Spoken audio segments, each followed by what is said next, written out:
Hartlike goeiemôre, dit is Dinsdagoggend, nee, is die 11de November, die jaar 2025. My naam is Daniel Gerber, man is so opgewonde. Jesus Christus is koning, hy is die Here en daar is niemand soos hy nie. Halleluja. En vandag gaan ons bietjie gepraat oor ek is moeg. Nou ons almal dink ek was al op 'n stadium waar ons net gesê het, jy weet, ek is moeg. Ek is moeg om net bietjie kop bo water te hou. Ek is moeg om almal gelukkig te hou behalwe myself. Ek is moeg om 'n slaaf te wees vir mense. Ek is moeg om dieselfde foute oor en oor te maak. Ek is moeg om seer te kry. En ons kan ons aangaan oor moeg. En ek en jy moet op 'n standpunt kom. En ek sê vir myself, ek sê vandag vat ek hierdie standpunt in. Ek is klaar met moeg. So jy het 'n keuse vandag om daai standpunt in te neem, om te sê, jy is ook klaar met moeg.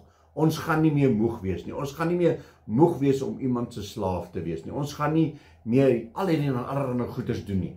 Ons is klaar daarmee. Hoekom? Want die Here is met ons. Hy sê, hy wat in my is sterker as hy wat in die wêreld is. So in ander woorde, die Here is nie moeg nie.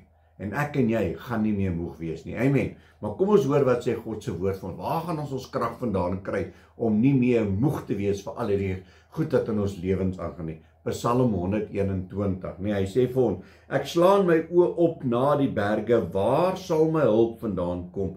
My hulp is van die Here wat die hemel en aarde gemaak het. Hy kan jou voet nie laat wankel nie, jou bewaarder kan nie sluimer nie. Kyk, jou bewaarder van Israel sluimer of slaap nie.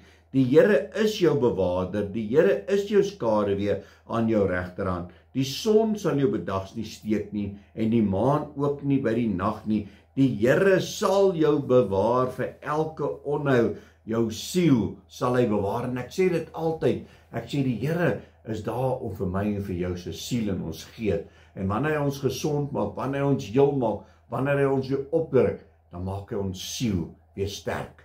Jou liggaam is 'n bonus. Amen. Hy sê verder vir ons hierso, die Here sal jou uitgang en jou ingang bewaar van nou af tot in ewigheid.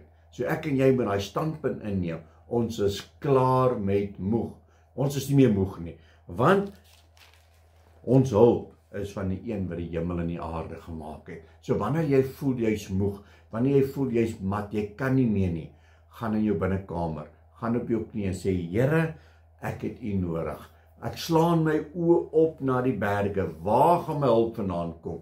Jou hulp gaan nie kom van ander mense af nie. Jou hulp kom van die Here af. Die Here gebruik ander mense om jou paai vir jou 'n bietjie gelyk te maak ook, en om jou te help in omstandighede. Maar kyk op na die Here, moenie opkyk na 'n mens nie, want die mens sal jou en vir my teleurstel, maar God sal ons nooit teleurstel nie. Amen. So kom ons staan vas vandag, en as ons moeg is, dan gaan ons na die een wat vir ons krag gee, vernuwe krag. Hy versterk ons, hy gee vir ons weer die moed om aan te gaan. Amen. Kom ons bid saam. Halleluja, Abba Vader, Here, baie dankie, dat ons vandag net opnuut na U toe kan kom. Ja, Here, ons is so moeg vir wat in die wêreld aangaan. Ons is so moeg vir wat by ons werk aangaan. Ons is so moeg vir wat by die huis aangaan. Party mense wil nie eens meer huis toe gaan na 'n dag se taak nie. Here, want hulle is net moeg vir die beklei, vir die stry en vir die onmin en al die slegte goed. Here, maar ons weet ons hulp kom van U. Ons bid en vra, Here, dat U ons sal kom versterk, dat U ons sal oprig en sal oplig uit ons omstandighede uit, en ons eer U daarvoor in Jesus naam. Amen en amen. My liewe boetie en sussie in Christus, gaan uit vandag, gaan verkondig God se evangelie, gaan gee vir iemand bietjie moed om te sê, weet jy wat, moenie moeg wees nie, staan op, die Here wag vir jou. Julle moet 'n geseënde Dinsdag hê. God bless.